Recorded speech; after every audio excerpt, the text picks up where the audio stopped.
हरे नमः. धर्माचा जण मूर्तिमान पुतळा, धर्माचा जण मूर्तिमान पुतळा, भासे जना भूवरी, भासे जना भूवरी, दीक्षा देऊनी जो जगतिया, दीक्षा देऊनी जो जगतिया, बद्धास हो उद्धरी, बद्धास हो उद्धरी, वाणीने वदता भागवती कथा, वाणीने वदता भागवती कथा, व्यासा प्रति भासला, व्यासा प्रति भासला, तो हा गुरु श्री जनार्दन असा, तो हा गुरु श्री जनार्दन असा, पाटांगणी शोभला. सद्गुरुनाथ महाराज की जय. हरे वासुतोवाच अथर्ववित् सुमंतुश्च शिष्यमध्यापयत् स्वकाम संहितां सोपवित्पथ्याय वेददर्शाय चोक्तवान्.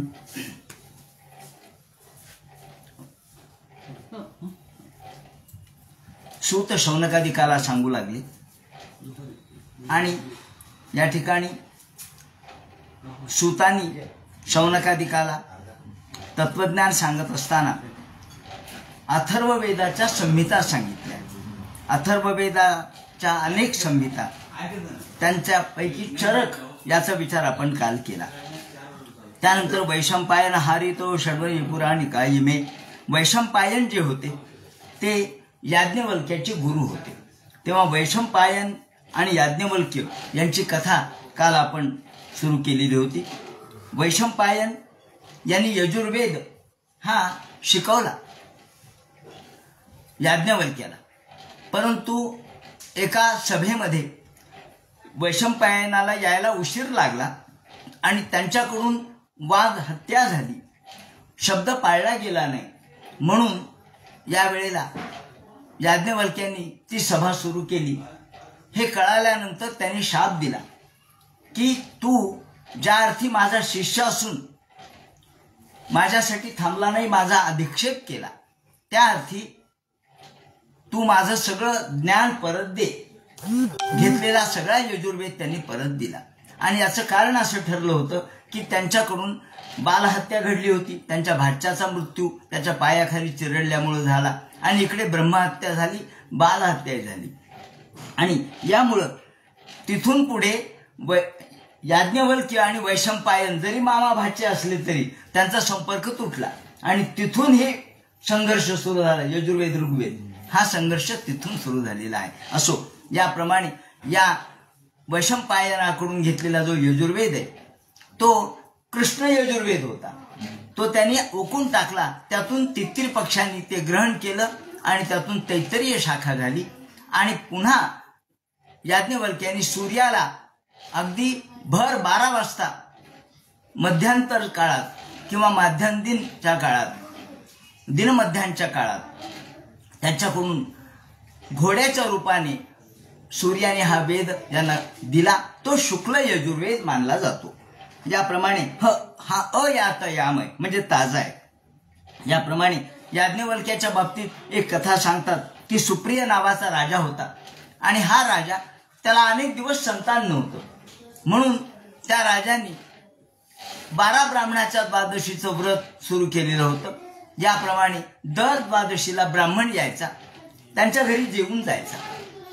रोज दर द्वादशीला याप्रमाणे तो मंत्राक्षता घ्यायचा. आता या याज्ञवल्क्यांचा नंबर फार उशिरा आला. त्यांच्या गुरूंनी सांगितलं, जा रे याज्ञवल्क्या, त्या सुप्रिय राजाकडे जा आणि त्यांच्याकडून मंत्राक्षता त्यांना द्या, तिथे भोजन करा.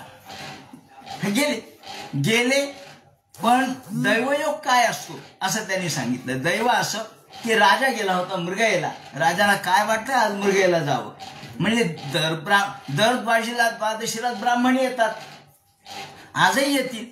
आणि दरम्यानच्या काळात राजा इकडे गेला मृगयेला आणि त्याची पत्नी बाजूला बसली. आता बाजूला बसल्यानंतर हे आले याज्ञवल्क्य. आल्याबरोबर ते म्हणे, कुठे आहे, कोण जेवायला वाढणार आहे, मंत्राक्षता कोण घेणार आहे? ते म्हणे, महाराज आमचे पतिराज हे गेले मृगयेला, तुम्ही घ्या. ते म्हणले, नाही मला घ्यायचं नाही, माझा पांथा तांबे. आता मग ते म्हणे, असं करा, ह्या मंत्राक्षता टाका म्हणले. त्या पलंग होता एक लाकडाचा, त्याच्यावर टाका टाका मिळवून श्रीर्वच्च सोमायुष्यम आरोग्यमाविधात पवमानं मह्यते धान्यम धर्म पशुबहू पुत्रम बहु पुत्रलाभम शतसहस्रम दीर्घमायु म्हणून यांनी मंत्राक्षता टाकल्या. स्वस्ति मंत्राक्षता सुफला संतु पुत्र पौत्रादि वृद्धिरस्तु इष्टकामना सिद्धिरस्तु म्हणून टाकल्या आणि ते गेले निघून गेल्यावर इकडे राजा थोड्या वेळाने आला. म्हणले अगं अरे तुला तर लागायचं नाही म्हणले. मग मंत्राक्षता कुणी घेतल्या? ते म्हणे या पलंगावर टाकल्यात म्हटल्याबरोबर त्यांनी पाहिलं तर पलंगाला करे फुटलेले होते, बारीक अंकुर फुटलेले होते. लाकडी पलंग हा बारीक अशा अंकुरांनीच झालेला होता. पाहिल्याबरोबर राजा थक्क झाला. तो पुन्हा गुरुकडे आला यांच्या आणि गुरुला म्हणाला, महाराज अहो तुमच्या याज्ञवल्क्याला पुढच्या द्वादशीला पाठवा. याज्ञवल्क्य म्हणले येत नसतो, मी आता पुढे अजून 12 वर्ष जाऊ द्या मग मी येईल म्हणले. सांगायचं तात्पर्य असं की रोज माणसाला एखादी गोष्ट प्राप्त होत नसते. म्हणजे जर आपल्याला कपिला षष्ठीचा योग हा काही एक दर षष्ठी काय कपिला षष्ठी का? नाही, कपिला षष्ठीचा योग महादुर्मिळ आहे, अत्यंत दुर्लभ आहे. ज्या वेळेला मंगळवार पाहिजे, कृष्ण पक्ष पाहिजे, भाद्रपद महिना पाहिजे, षष्ठी पाहिजे, व्यतिपात पाहिजे, नक्षत्र रोहिणी पाहिजे, एवढं सगळं असलं तर कपिला षष्ठी. नाहीतर एरवी आमची षष्ठी चाललेलीच आहे. याप्रमाणे याज्ञवल्क्याचं महत्व सांगतात. याज्ञवल्क्य हे व्यावहारिक कसे होते हे ते सांगतात. एकदा तत्वज्ञानाच्या बाबतीत त्यांचा हात कोणी धरत नव्हतं. जनकाच्या दरबारामध्ये एकदा याज्ञवल्क्य येऊन बसले आणि जनकाने सांगितलं की ह्या 1000 गायी सोन्याने मढवलेल्या, रुपयाचं खुर असलेल्या, त्याचप्रमाणे शिंगाला शेंब्या लावलेल्या सोन्याच्या, या जो ब्रह्मज्ञानी असेल त्याने घेऊन जावे. असं म्हटल्यानंतर सगळे थक्क झाले. म्हणले कोणाची ताकद होईना, कारण ब्रह्मज्ञानी मी आहे असं म्हटलं तर मी वेगळा झालो ना, अहंकार आला. आणि अहंकार म्हणजे मी ब्रह्म नाही, मी ब्रह्मज्ञानी नाही, कारण वेगळेपणा झाला म्हणजे तुम्ही वेगळे आहात. याज्ञवल्क्य उठले, आपल्या शिष्याला म्हणले, शिष्या हो घेऊन जाणे म्हणले गाई सगळ्या. तेवढ्याच सगळे लोक म्हणले चाव करू लागले. हो म्हणले तुम्ही ब्रह्मज्ञानी कशावरून सिद्ध करा. ते म्हणले करतो सिद्ध. मग गार्गी होती, ती म्हणले बाकी सगळे बसा, मी 2 प्रश्न विचारते, फक्त 2च प्रश्न विचारते. या 2 प्रश्नाचं उत्तर दिलं तर या गाई घेऊन जा. गार्गीने एक प्रश्न विचारला, द्यू पृथ्वी ही वर खाली भूत भविष्य हे कशामध्ये ओतप्रोत आहे? द्यू पृथ्वी वर खाली भूत भविष्य, ते म्हणे आकाशात ओतप्रोत आहे. मग हे आकाश कशात ओतप्रोत आहे? त्यांनी सांगितलं अक्षर ब्रह्मात ओतप्रोत आहे. आशावादित्यो ब्रह्मा यांचं मंत्र आहे, याज्ञवल्क्याचा मंत्र आहे. आशावादित्यो ब्रह्मा हे आकाशामध्ये, अक्षर ब्रह्मामध्ये हे सगळं ओतप्रोत आहे. ते म्हणे अक्षर ब्रह्म हे कशात ओतप्रोत आहे? आता काय उत्तर आहे? ते म्हणले ते निर्लेप आहे, ते निर्गुण आहे, ते निर्द्वंद्व आहे, ते निर्विकार आहे. आणि हे अक्षर ब्रह्म अस्थाणू आहे, अस्थूल आहे. म्हणजे सगळा नकारवाद सांगावा लागला. म्हणजे कसं आहे ते म्हणजे समजून घ्या कसं आहे ते. याप्रमाणे हे याज्ञवल्क्य तिथं जिंकले. जन्मेजयाच्या सर्पसत्रामध्ये सुद्धा हे याज्ञवल्क्य उपस्थित होते. जन्मेजयाने जेव्हा यज्ञ केला तेव्हा हे उपस्थित होते. अश्वमेध यज्ञामध्ये नंतर वैशंपायनाला त्यांनी विरोध केला. आधी यांचे वैशंपायन गुरु होते जन्मेजयाचे, पण नंतर याज्ञवल्क्य गुरु झाले आणि वैशंपायनाला येण्यास अटकाव करून टाकला. ते म्हणले नाही ते असतील तर आम्ही येत नाही. त्यावेळेलापासून हेच होतं. बंड केलं त्यांनी वैशंपायनाच्या विरोधात आणि जन्मेजय पुत्र शतानिक हा पुढे यांचा शिष्य बनला. त्याप्रमाणे त्यांना 2 स्त्रिया होत्या, एक कात्यायनी आणि दुसरी मैत्रेयी. एकदा संपत्तीचं वाटप करायचं ठरलं. ते म्हणले बस माझ्याजवळ एवढी संपत्ती आहे, चला तुम्ही दोघी बायका माझ्या आहेत, माझ्या दृष्टिकोनातून समान असेल, कोणाला काय पाहिजे सांगा. तेव्हा कात्यायनी आणि मैत्रेयी म्हणली तुम्ही ही जी संपत्ती आम्हाला देणार आहात त्यातून ब्रह्मज्ञान होणार आहे का? त्यांनी सांगितलं नाही. मग मला ही संपत्ती नको, कात्यायनीला देऊन टाका, मला ब्रह्मज्ञान सांगा.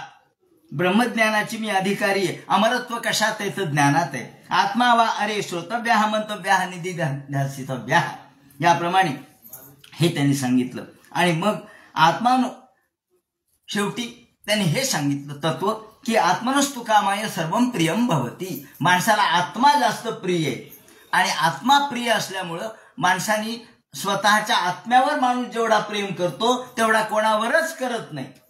हो म्हणे बायको फार प्रिय आहे, पण कधी जर बायको आपलं काम ऐकत असेल तर बायको प्रिय आहे.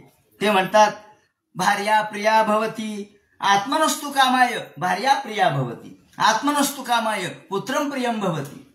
पुत्र आवडतो पण माझं ऐकलं तर आवडतो, नाही तर नाही. शेवटी मी माझा आत्मा, हे शतपथ ब्राह्मणामध्ये सांगितलं. आणखी एक याज्ञवल्क्याची गोष्ट मुद्दाम सांगतो की तत्व काय असतं, किती सूक्ष्म तत्व असतं. याज्ञवल्क्याच्या उपस्थितीमध्ये एकदा जनकाच्या दरबारामध्ये सभा भरलेली होती आणि जनक यांनी प्रश्न विचारला याज्ञवल्क्याला, महाराज तुम्ही अग्निहोत्र जाणता का? साधा प्रश्न आहे, अग्निहोत्र जाणता का? ते म्हणे हो जाणतो. काय म्हणे? हे शतपथ ब्राह्मणात आलेलं आहे. काय ते म्हणे अग्निहोत्र म्हणजे ते हवन करावं लागतं दुधाचं, गाईच्या दुधाचं हवन करावं लागतं सकाळ संध्याकाळ याप्रमाणे.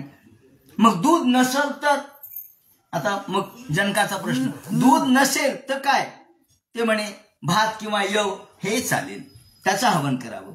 ते म्हणे तेही नसतील, एखादा दुष्काळातून आला त्याजवळ भात नाही दूध नाही यव नाही, मग ते म्हणे औषधी वनस्पतीचं हवन केलं तर चालतं. औषधी वनस्पती नाहीयेत, सगळं दुष्काळ पडला, औषधी वनस्पती शिल्लक नाहीत, तर मग ते म्हणे झाडांची फळं जर हवन केली तर चालतात. मग झाडाची फळंही नाही तर मग काय? ते म्हणतात मग उदकाने पाण्याने हवन करा. आणि पाणी जर मिळत नसेल तर मग ते म्हणतात श्रद्धेमध्ये सत्याचं हवन करा. पहा इतकं सूक्ष्म तत्व आहे. म्हणून धर्मस्य तत्वम निहितम गुहायाम जे म्हटले ते हे धर्माचं तत्व अत्यंत गूढ आहे, ते आपल्याला लवकरात लवकर उकलू शकत नाही. धर्म हा सूक्ष्म आहे. म्हणून 16 सहस्रभोगिनी ब्रह्मचारी म्हणविसी हे काय आहे तत्व, हेच आहे. त्यातला अंतरंग आपल्याला जाणता आलं. बाकीचा धर्माचा बाह्य विचार आपण करतो पण तत्व समजून घेत नाही. तत्व पुसावया गेलो वेदज्ञानशी तव तयापासी भरले विधिनिषेध, नामदेव महाराजांनी म्हटल्याप्रमाणे. तर अशा पद्धतीने हे तत्व जे कळालं होतं ते या याज्ञवल्क्याला कळालेलं होतं. याप्रमाणे याज्ञवल्क्याची कथा सांगितली. त्यानंतर शौनकाने प्रश्न विचारला, महाराज आम्ही मार्कंडेयाला भगवंतांनी मायेचं दर्शन घडवलं असं आम्ही ऐकलं आणि त्याची कथा तरी आम्हाला सांगा, ती मोठी चांगली आहे. वटपत्र पुठे तो कम आणि भगवान स्वतः मुकुंद अवतार धारण केला. वडाच्या झाडाच्या पानावर भगवंतांनी स्वतःचं रूप प्रगट केलं म्हणे. ते काय कथा आहे सांगा बरं. एशन संशयो भूयान, आमच्या मनात संशय तो तेवढा निरस्त करा. आम्हाला कुतूहल वाटते भगवंताचं, काय अवतार वेगवेगळे धारण करतो देव आणि कशा पद्धतीने त्यांनी मायेचं दर्शन घडवलं असं म्हटल्यावर सूत सांगतात, हे शौनकादिकाओ वा तुमचा प्रश्न अत्यंत योग्य आहे. या प्रश्नाने संपूर्ण लोकांच्या मध्ये भक्ती निर्माण होईल. कलिमला पहा, कलिमल नष्ट करणारा हा प्रश्न आहे. कलियाचा दोष या कथानकाने नष्ट होतो. त्याचं असं झालं, बृहद व्रत शांतो हे प्रत्यक्ष मार्कंडेय व्रत धारण करणारे होते आणि ही कथा कधी घडली? या मन्वंतरात घडली, 7व्या चालू मन्वंतरात. म्हणून या चालू मन्वंतरातली अगदी नजीकच्या भूतकाळात घडलेली कथा आहे. ते म्हणतात बृहद व्रत शांतो, अत्यंत शांत व्रत धारण करणारे, तप करणारे, स्वाध्याय करणारे असे हे मार्कंडेय. दररोज त्यांची उपासना चाललेली. सकाळी सूर्योदयाला हवन करायचं, दुपारी हवन करायचं, सायंकाळी हवन करायचं. त्याप्रमाणे गुरुनी सांगितलं तर जेवण करायचं. गुरु जर म्हणले आज उपास तर उपवास. गुरुनी आज्ञा दिली तर खायचं, नाही तर खायचं नाही, पाणी सुद्धा प्यायचं नाही. ते म्हणतात कृष्णाजीने धारण केलेलं होतं. त्याप्रमाणे सूत्र म्हणजे जानवं होतं, हातामध्ये कुशाग्र होते आणि दंड धारण केलेला होता, मेखला धारण केली होती. हे गुरुच्या घरी होते त्यावेळेला. आणि आग्नेर्क गुरु विप्रात्म दररोज सकाळ संध्याकाळ दुपार संध्यावंदन वगैरे करत असत. आणि एवं तपस्वाध्याय वर्षाणाम अयुतायुतम, किती अयुतायुतम. आपण वर्ष 2 वर्ष केलं की आपण म्हणतो आम्ही रोज करतो. अयुतायुतम लाखो कोट्यवधी वर्ष. ते म्हणतात अयुत 10,000. अयुत शब्दाचा अर्थ 10,000 आहे. अशा 10,000 वर्ष गेले, अर्थात कोटी वर्ष गेले. यांचे तपश्चर्या चालूच होती आणि हे 7वं मन्वंतर आलं. या वेळेला ब्रह्मा, भृगुर्भवो, दक्षो, ब्रह्मदेव, त्याचप्रमाणे महादेव, विष्णू हे सुद्धा थक्क झाले. वारे वा, काय तपश्चर्या आहे, काय संयम आहे, काय इंद्रियावरचा निग्रह आहे. आणि मग मात्र ते म्हणतात बुभुजे गुरुज्ञाता शत्रुनो चेदुपोषिता. गुरुची आज्ञा असेल तरच भक्षण, नाहीतर मग उपवास करत असत. अशा पद्धतीने असे अनेक वर्ष निघून गेले. हा 6 मन्वंतर निघून गेले आणि हे 7वं मन्वंतर आलं वैवस्वत. आणि ते म्हणतात एतत् पुरंदरो ज्ञात्वा सप्तमेस्मिन् किलांतरे पुरंदरो ज्ञात्वा. इंद्राला कळालं काय यांची तपश्चर्या चालली, माझं पद घेतो की काय, एवढी तपश्चर्या करतोय. 6 मन्वंतर लोटले, 7वं मन्वंतर आलं. आता याची तपश्चर्या आपण भंग करू म्हणून इंद्राने अप्सरा पाठवल्या. वसंत ऋतूचं सगळं वातावरण निर्माण केलं आणि पुंजिकस्थली नावाची अप्सरा पाठवली. त्यात पुष्पभद्रा नदी. कुठे हो पुष्पभद्रा नदी? ते म्हणतात हिमालयाच्या उत्तरेकडं. म्हणजे पहा, या हिमालयाच्या दक्षिणेकडे आपण आहे. हिमालयाच्या उत्तर दिशेला मानस सरोवराच्या तिथे ही पुष्पभद्रा नदी आहे. आणि तिथं चित्राख्या नावाची शिला आहे. तिथे यांचा आश्रम होता आणि अत्यंत रम्य शांत आश्रम. इथे यांचं सगळं धर्मकर्म चाललेला आणि एकदम सगळं वातावरण बदललं. भुंगे गुंजारव करू लागले. त्याचप्रमाणे आंब्याला मोहर आला, सुंदर फुलं फुलली, सुगंध सगळीकडे फुलू लागला. मत्त कोकिळांचा आवाज होऊ लागला. मत्त बरीही नाटा टोप, मयुरांचं नृत्य सुरू झालं. आणि मत्त द्विज कुलाकुलम, हत्ती सुद्धा मदोन्मत्त होऊन इकडे तिकडे फिरू लागले. त्यात वायूने प्रवेश केला आणि वायू, सुगंधी वायू सगळीकडे वाहू लागला. तेवढ्यात हे सगळ्या अप्सरा नृत्य करत करत त्याचा आवाज नृत्याचा, त्याचप्रमाणे संगीताचा तिथे सुरू झाला. आणि सगळ्या अप्सरांच्या बरोबरच्या इतर त्यांच्या मैत्रिणी ह्याही आल्या आणि यांनी संपूर्ण वातावरण सगळं बदलून टाकलं. जणू काही सगळं काममोहित वातावरण करून टाकलं. या ठिकाणी स्वतः मदन आले. त्यांनी 5 बाण सोडले आपले आणि यांनी डोळे झाकलेले होते. मी लिहिताक्षम दुराधर्षम, डोळे झाकले. हळूच डोळे उघडले. म्हणजे काय वातावरणात का बदल झालाय, मला वातावरणात काहीतरी बदल झाल्यासारखा दिसतो. आणि मग ओळखलं, अरे ही इंद्राची माया आहे. इंद्रांनी माझं या ठिकाणी मन पाहण्यासाठी, माझा तपोभंग करण्यासाठी हे केलंय का. संददेस्त्रम, मदनाने आपलं धनुष्यातला बाण 5 बाण लावले आणि ही पुंजकस्थली अप्सरा नृत्य करत करत करत त्या ठिकाणी चेंडू खेळत होती. चेंडू खेळता खेळता तिच्या वेणीमधले फुलं खाली पडायचे. तिचे वेणी विस्कटली. त्याप्रमाणे वस्त्र आजूबाजूला गेलं. ते वायूमुळे ते वस्त्र बाजूला गेलं आणि तेवढ्या त्यांनी डोळे उघडून पाहिलं. आता मदनाला वाटलं की बस आपला बाण लागलाच म्हणून समजा. पण यांनी ओळखलं, अरे हे सगळं माझ्या तपोभंग करण्यासाठी चालले. दैह्यमाना निवृत्तो. आणि मग मात्र सगळा मार्कंडेय मुनी यांचं मन कुणी जिंकू शकलं नाही. त्यांना वाटलं आता जर हा मुनी आपल्यावर रागावला तर जाळून भस्मसात करील. म्हणून सगळं झालं, सगळे उपाय संपले. शेवटी इंद्र म्हणले चला परत सगळ्या या अप्सरांना, पुंजकस्थली अप्सरा, तिच्या मैत्रिणी, या सर्वांना परत आणलं. इति इंद्रानुचरे ब्रह्मन घोषितो महामुनी.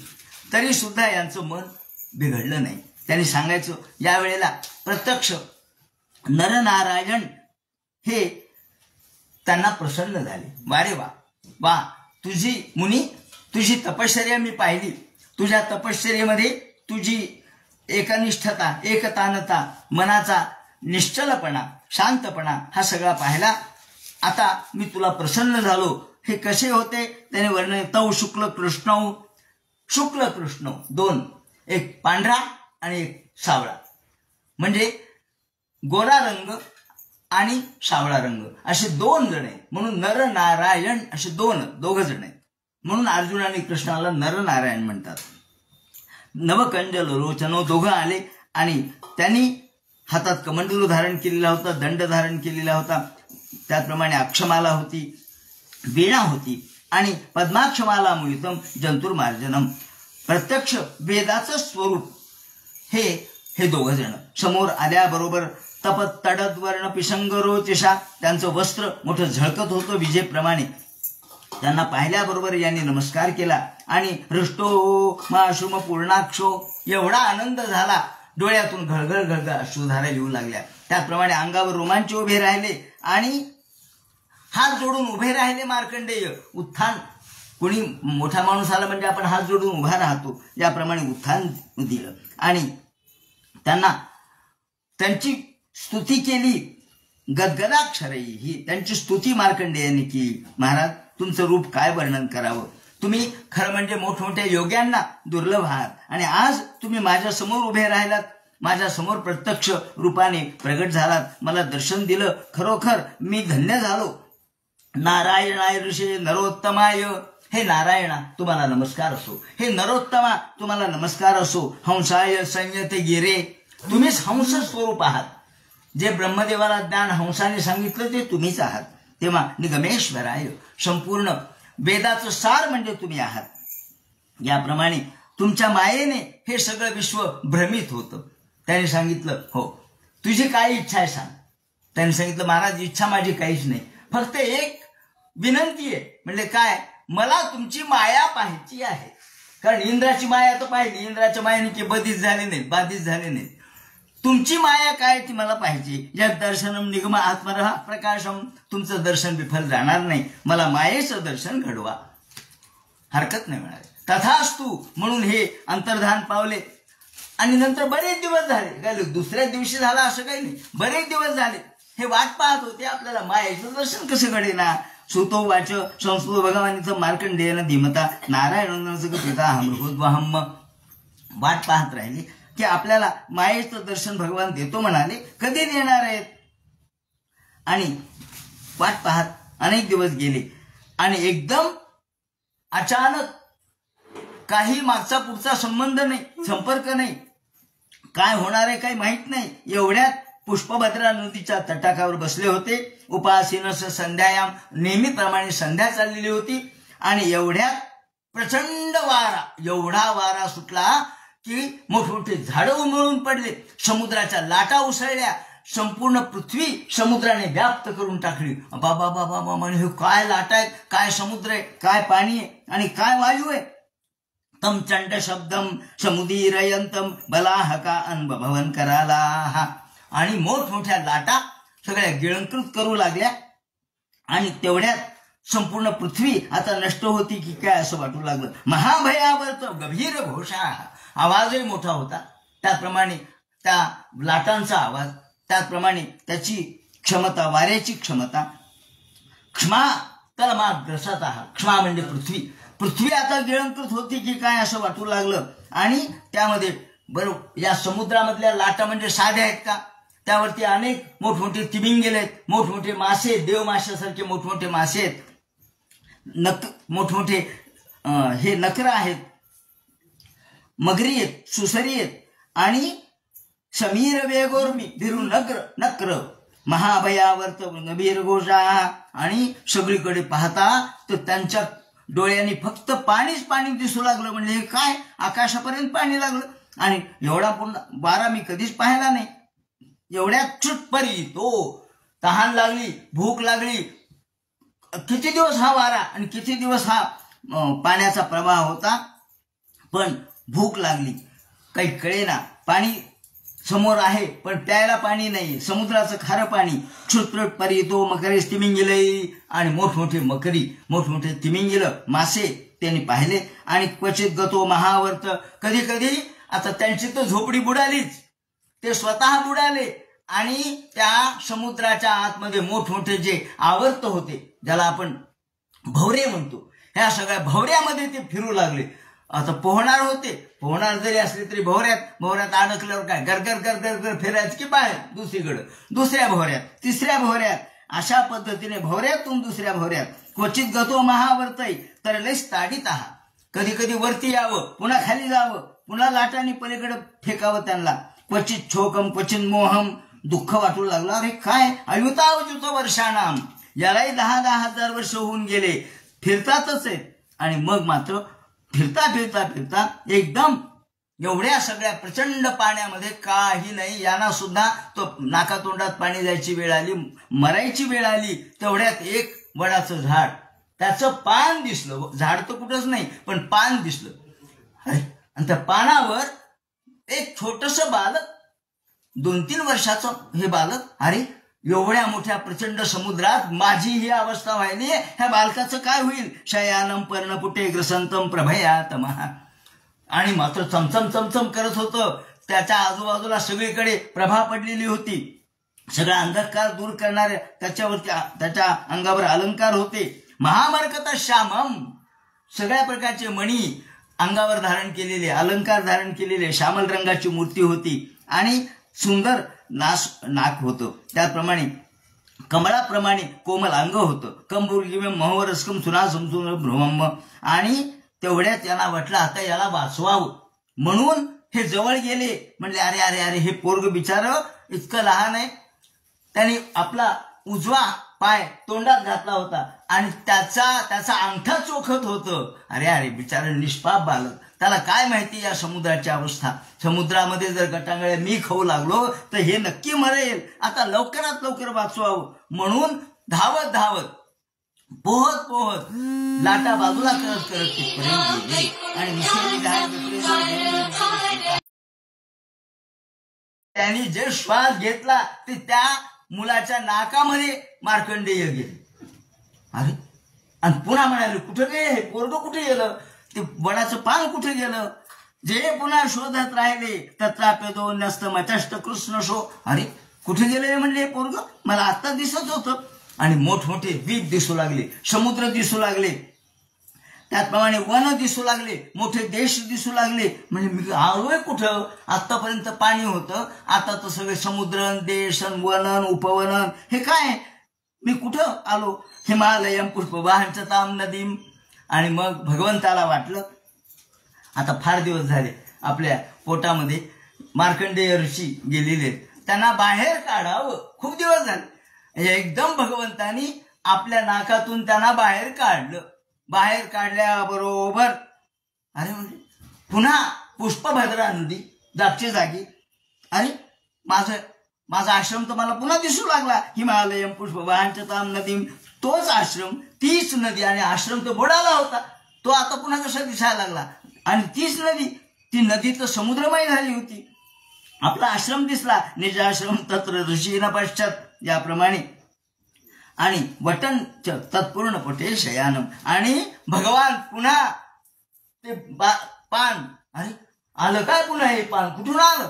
शांत पुन्हा सगळं नदी झालेली. आणि त्या पर्णपुटावर एका वडाच्या पानावर भगवंताचं रूप पुन्हा दिसू लागलं.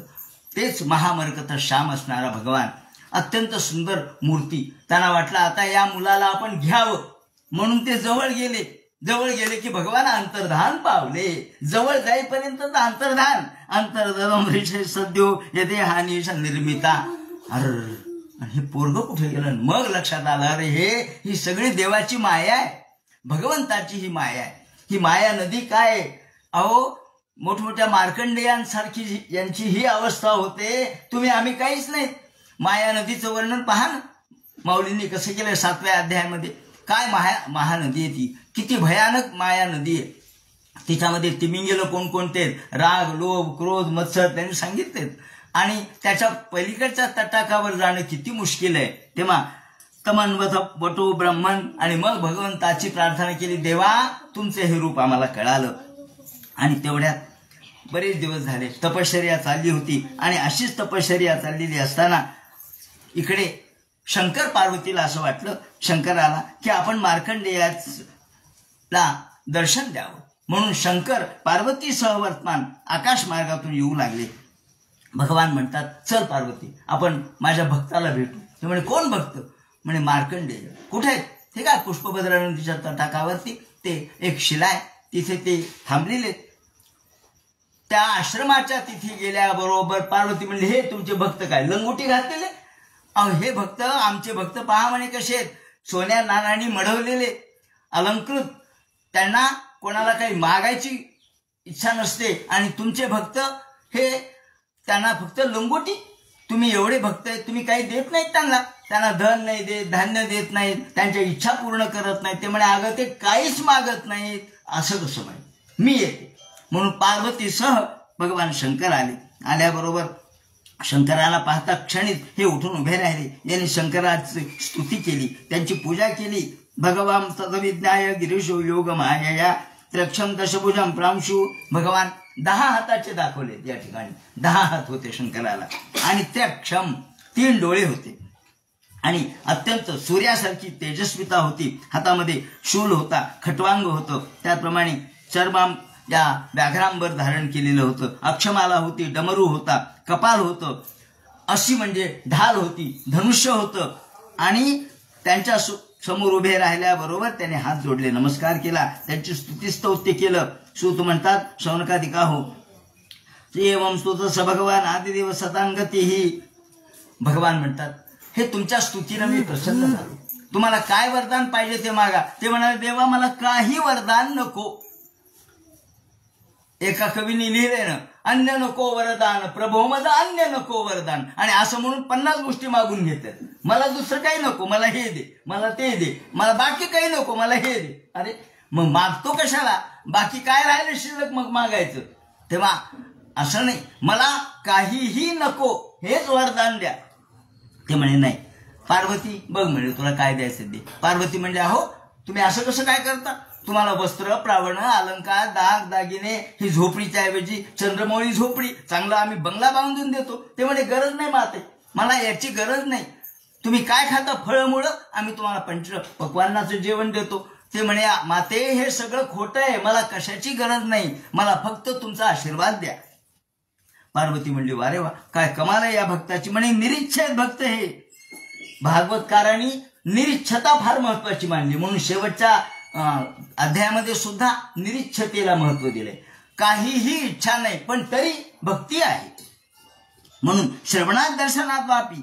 सूत शौनकादिकाला म्हणतात, याप्रमाणे प्रत्यक्ष रुद्र म्हणतात, मी या ठिकाणी येतो ते खरं म्हणजे तुम्हाला दर्शन देण्यासाठी येतो, पण तुमचं दर्शन सुद्धा आमच्यासाठी मोठं आहे. देव म्हणतात, का? अहो न मह्यानी तीर्थानी न देवाश्च दोषिता ते बनून ते कालनिव्यम दर्शन मात्रतः. या ठिकाणी खरं म्हणजे मोठमोठे लोकपाल देखील तुमच्या पुढे नतमस्तक होतात. बाकी कोणतेही तीर्थ, त्याचप्रमाणे कोणत्याही गोष्टी महत्वाच्या नाही, देवालय महत्वाचे नाहीत, तर तुमचं दर्शन महत्वाचं आहे. आणि ब्राह्मणेभ्यो नमस्यामो, स्वतः महादेव म्हणतात, अहो तुम्ही स्वतःच ब्रह्मरूप आहात. ब्राह्मण हा माझ्यासाठी पूजनीय आहे. बाकी कोणते तीर्थ माझ्यासाठी मोठे नाहीयेत. अहो गंगा माझ्या डोक्यावर आहे, लोक गंगेमध्ये स्नान करतात, पवित्र होतात, पण तुम्ही गंगेपेक्षा मोठे आहे. कारण गंगा तरी फक्त शरीराला शुद्ध करते, तुम्ही मनाला शुद्ध करता. त्यामुळे ते म्हणतात, ब्राह्मणेभ्यो नमस्यामो येसं रूपम त्रयीमयम. तेव्हा तुमचं हे रूप खऱ्या अर्थाने आम्हाला अग्नी जसा त्रयीमय आहे, 3 रूपामध्ये प्रगटतो, तसे ब्राह्मण सुद्धा 3 रूपातले.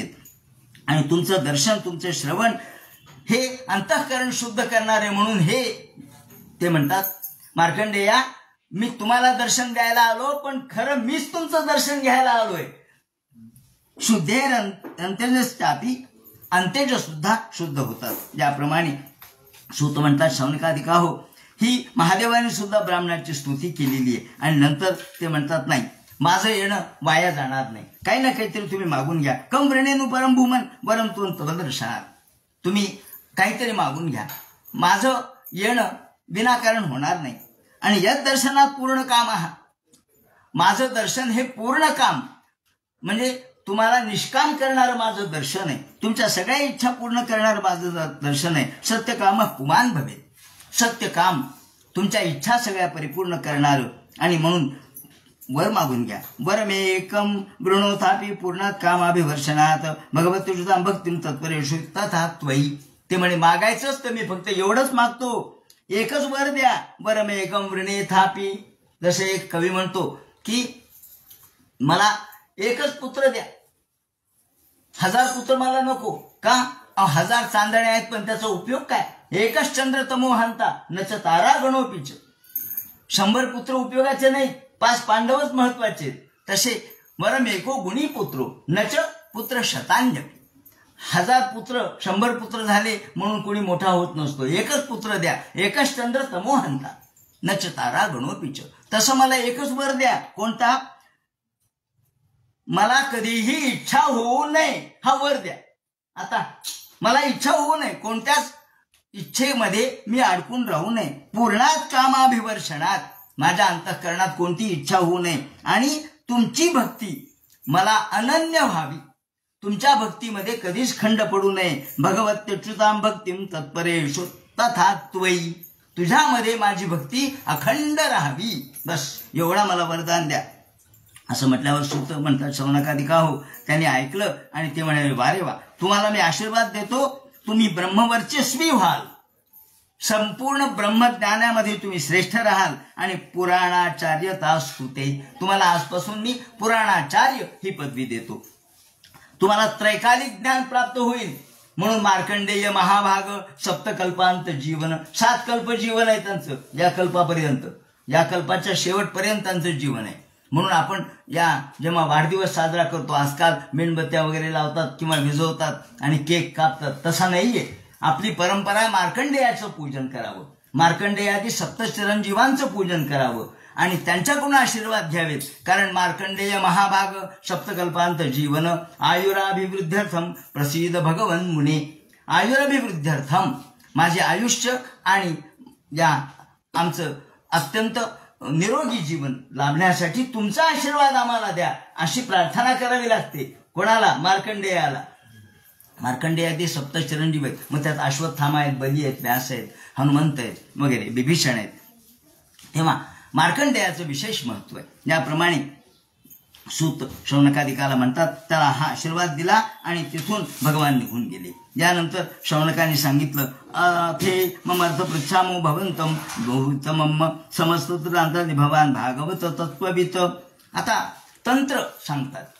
म्हणून भागवत ग्रंथ जो आहे तो तंत्रप्रधान जरी नसला तरी याच्यामध्ये तंत्रही आलेलं आहे. तंत्र हा वेगळा गोष्ट, वेगळी भाग आहे. म्हणजे जसा आगम आणि निगम असे वेदाचे 2 भाग आहेत. निगम म्हणजे ज्ञान आणि आगम म्हणजे तंत्र. याला पंचरात्र आगम, पंचरात्र तंत्र हे नारदाचं आहे. नारदानी सुद्धा तंत्र विशेष लिहिलेले आहेत. त्याप्रमाणे तंत्रावरचा ग्रंथ म्हणून भागवताला तंत्र ग्रंथ म्हणून सुद्धा मान्यता आहे. भक्तीचा ग्रंथ आहे तसा तंत्र ग्रंथ आहे. या ठिकाणी त्यांनी तंत्र सांगितलंय. तांत्रिका परिचयायाम केवल सुचय पते हे. आणि म्हणून हे तंत्र काय आहे हे ते सांगतात की भगवंताला आता त्याच्यामध्ये जे आयुध आहेत ते प्रत्येक आयुध भगवंतांनी कसे धारण केलेत, का धारण केलेत, तर ते म्हणतात येन क्रिया नैपुण्येन मर्त्यो जादात मर्त्यताम. या प्रत्येक आयुधाला महत्व आहे. ते भगवंतांनी 4 आयुध धारण केलेत. ते म्हणतात आणि मला असं वाटतं की माऊलींनी सुद्धा हे सगळं अभ्यासलंय आणि म्हणून जेव्हा माऊलींनी सुरुवातीला गणेश वंदन केलेलं आहे, देखा षड्दर्शने म्हणपती तेची भुजांची आकृती म्हणून विसंवादे धरती आयुधाते तरी तर्क तोच परशु नीती भेदू अंकुशु वेदांतु महारसु मोदकू मिरवे एका हाती दंतू जो स्वभावता खंडितू तो बौद्ध मत संकेतू वार्तिकांचा मग सहाजे सत्तर्कवादू जो पद्म करू वरधू धर्म प्रतिष्ठा तो सिद्धू अभयास्तू. इथे पूर्ण गणेशाचं जे वर्णन केलेलं आहे ते त्याच्या आयुधाचं लक्षण. हे आयुध म्हणजे काय, पद्म म्हणजे काय, मोदक म्हणजे काय, मोदक म्हणजे महारस आहे, परशु म्हणजे काय तर तर्कुतोची परशु नीतिभेदू अंकुशु वेदांतु महारसु मोदकू मिरवे. म्हणजे हे जे रूपक केलंय ही कल्पना कुठून आली? इथून आली, भागवतातून आली. कारण भागवतामध्ये या ठिकाणी भगवंताच्या प्रत्येक आयुधाला रूपक दिलेलं आहे. चक्र भगवंताचं काय, तर चक्र म्हणजे सगळ्या जगातला जे तेज आहे ते भगवंताचं चक्र आहे. ते तेजस तत्वम, जे तेजस तत्व आहे ते चक्र आहे. त्याप्रमाणे गदा काय, त्याप्रमाणे भगवंताचे ओठ काय सांगतात. लज्जो तरोधरो लोभो, भगवंताचा खालचा ओठ आणि वरचा ओठ. लज्जा हा खालचा ओठ आहे आणि लज्जो तरोधरो लोभो दंता ज्योत्स्ना स्मयो भ्रमहा. भगवंताच्या हास्य जे ते हास्य म्हणजे माया आहे, हास्य करीच माया. ज्योत्स्ना चांदण्यासारखं स्वच्छ प्रकाशमय हास्य आहे भगवंताचं. त्याचप्रमाणे भगवंताचे रूप त्यांनी सांगितले. कौस्तुभ जो धारण केलाय भगवंतानी तो स्वात्मज्योती, आत्मज्योती प्रकाश या अर्थाने तो समजून घ्यावा, म्हणजे हे रूपक आहे. त्याचप्रमाणे वास छंदोमयम पीतम, भगवंताचं वास म्हणजे जे पितांबर धारण केलाय तो पितांबर म्हणजे छंद आहे. छंद म्हणजे वेदाला जे छंदामध्ये बद्ध केलेलं आहे. त्रिष्टुप छंद, अनुष्टुप छंद, जगती छंद, बृहती छंद, विराट छंद, हे छंद आहे. आणि छंदातून वेद प्रगट होतो, तसा भगवान प्रगट होतो. तो छंद हे मय त्याचं वस्त्र आहे. ब्रह्मसूत्र त्याने धारण केलेलं आहे. सांख्य आणि सांख्यांच्या योगांच कुंडल म्हणजे काय, एका सांख्य योग एक कुंडल आहे आणि योग दर्शन दुसरं कुंडल आहे. माऊलींसारखंच वर्णन आहे, काय वेगळे. तेव्हा या पद्धतीने प्रत्येक गोष्टीचं आपल्याला रूपकात्मक दर्शन त्यांनी घडवलंय. वनमाला म्हणजे माया आहे भगवंताची, गुणमयी माया आहे. कशामुळं, त्या वनमालेमध्ये दोरा असतो आणि दोरा म्हणजे गुण, म्हणून गुणमयी माया हे त्यांचं हार आहे, त्यांच्या गळ्यामधला वनमाला आहे. त्याचप्रमाणे मौलिम पदम पारमेष्ठ्यम, भगवंताच्या जवळ सर्व लोका भयंकरम, सर्व लोकांना अभयंकरम, सर्व लोकांना, जसा या ठिकाणी त्यांनी म्हटलंय की पद्म करू वरदू धर्म प्रतिष्ठा तो सिद्धू अभय हस्तू. त्यांचा अभय हात म्हणजे धर्माची प्रतिष्ठा आहे, माऊली म्हणतात. तसं या ठिकाणी भागवतकार म्हणतात की सर्व लोकांच्या मध्ये धर्माबद्दलची अभयता निर्माण करणं हे त्यांच्या मुकुटाचं रूप आहे. आणि म्हणून त्यांच्या धर्मज्ञानाने युक्त असणारं भगवंताचं नाभी कमल हे याचं वर्णन केलेलं आहे. धर्मज्ञानाभिर्युक्तम सत्वम पद्ममिहोच्यते ओजस सहो बलोयुतम मुख्य तत्वं गदान दधत. आणि ओज ही गदा आहे. त्याप्रमाणे पाण्याचं तत्व म्हणजे हा शंख आहे. अपान तत्वं दरवरम तेजस तत्वं सुदर्शनम, तेज तत्व हे सुदर्शन आहे. आणि नभस्तत्वमसीम चर्म तमोमयम, भगवंताने जे चर्म धारण केलंय ते नभाचं तत्व आहे, तमोमय. कारण तमापासूनच आकाशाची उत्पत्ती झालेली आहे. म्हणून कालरूपन धनुष्यांगम, भगवंताच्या हातामध्ये जे धनुष्य आहे ते काय हो, अहो काळ आहे. काळ रूपी धनुष्य भगवंताने हातात धारण केलंय. त्या काळातून कोणाची सुटका नाही. त्या धनुष्यातून कोणाची सुटका होऊ शकते का, नाही. त्याला शार्ंग असं म्हटलंय. शार्ंग, सारंग नाही, शार्ंग. मूळ ते शृंग शब्द आहे, हरिणाचं शृंग, ते वाकडं असतं आणि त्यापासून तयार केलेलं, म्हणून त्याला शार्ंग असं म्हणायचं. याप्रमाणे आणि बाण कोणते भगवंताजवळ, ते म्हणतात कर्ममय शुद्धीम. कर्म, तुमचं कर्म हे बाण आहे. त्या बाणाच्या द्वारे तुमचा बरोबर वेध घेतला जातो. त्याप्रमाणे इंद्रियाने शरा नाहू, त्या बाणभात्यामध्ये हे सगळे इंद्रियादी शर त्या ठिकाणी आहेत. आणि चंदनम आकुती रस्य चंदनम, भगवंताचं जो रथ आहे, रथाचा बाहेरचा भाग आहे तो तन्मात्र आहे. त्याप्रमाणे हे सगळं भगवंताचं. भग म्हणजे काय, तर भगवान, भग शब्दार्थम लीला कमलमुद्वहन. भग शब्दाचा अर्थ असा आहे की ऐश्वर्य, धर्म, यश, लक्ष्मी, ज्ञान, वैराग्य ह्या 6 गोष्टी म्हणजे भग. आणि या दृष्टीने भगवंतांनी लीलारूपी कमल धारण केलेलं आहे. आणि या लीलारूपी कमलाच्या द्वारे भगवान सहज लीला करतात. धर्मम यशश्च भगवान चामरव्यजने भजत आतपत्रं तु वैकुंठं द्विजा धामा कुतो भयम. याप्रमाणे भगवंताचं हे स्वरूप वर्णन केलेलं आहे. आणि मग वासुदेव, संकर्षण, प्रद्युम्न आणि अनिरुद्ध या चार असणाऱ्या ज्याला हे सुद्धा याला चार तत्व म्हणतात. हे चार तत्व म्हणजे तंत्रच आहे. या चार तत्वाच्या द्वारे वासुदेव, प्रद्युम्न, अनिरुद्ध आणि भगवान प्रत्यक्ष संकर्षण याच्याद्वारे भगवंताची मूर्तीची उपासना होते. अनिरुद्ध इथे ब्रह्मण मूर्ती विभो विधीयते, याला चतुर्विभोपासना असं म्हणतात. ही चतुर्विभोपासना भागवतात सांगितलेली आहे. त्याप्रमाणे अशा भगवंताला नमस्कार असो म्हणून या ठिकाणी नमस्कार करतात. श्री कृष्ण कृष्ण सख कृष्ण शभाव निद्रुप राजन्य वंश दहनानपवर्ग वीर्य गोविंद गो वनिता गोपवनिता ब्रजभृत्य गीत तीर्थश्रव श्रवण मंगल पाहि भृत्यान. हे भगवंता तू तुझ्या भृत्याचं, तुझ्या सेवकाचं रक्षण कर. आता यानंतर सूत शौनकादिकाला या भागवताचा जो अध्याय सांगतील, संक्षिप्त सूची सांगतील आणि प्रत्येक युगायुगामध्ये प्रत्येक वेळेला इंद्र बदलतोय, प्रत्येक वेळेला इंद्र बदलतो, देव बदलतात, सप्तर्षी बदलतात, सगळ्यांचं स्वरूप बदलतं, अप्सरा सुद्धा बदलतात. इंद्र तोच नाही राहत, अप्सरा बदलतात. त्याप्रमाणे हे प्रत्येक मन्वंतरामध्ये कोण कोण कोण सूर्य आहे, कोण चंद्र आहे, कोण अप्सरा आहेत, कोण सप्तर्षी आहेत, कोणते कोणते गण आहेत, कोणत्या देवता आहेत, या संबंधीचं जे वर्णन करतील. आणि आता उद्या आपल्या चातुर्मास्यातल्या भागवताची समाप्ती राहील. तेव्हा उद्या 11:30 ते 12:30 या वेळेमध्ये आपला भागवताचे जे 2 अध्याय राहिलेले आहेत परंपरेनुसार, त्या 2 अध्यायामध्ये एक अवतरणिका आणि नंतर 13वा अध्याय जो भागवताचं वर्णन करणारा आहे, भागवताचं महत्त्व सांगणार आहे, तो अध्याय या ठिकाणी आपण घेणार आहोत. तेव्हा उद्या हे 4 महिन्याचं भागवत आपण आतापर्यंत परिपूर्ण केलं. आता उद्या या भागवताचं चातुर्मास्यातल्या निमित्ताने जे चिंतन आहे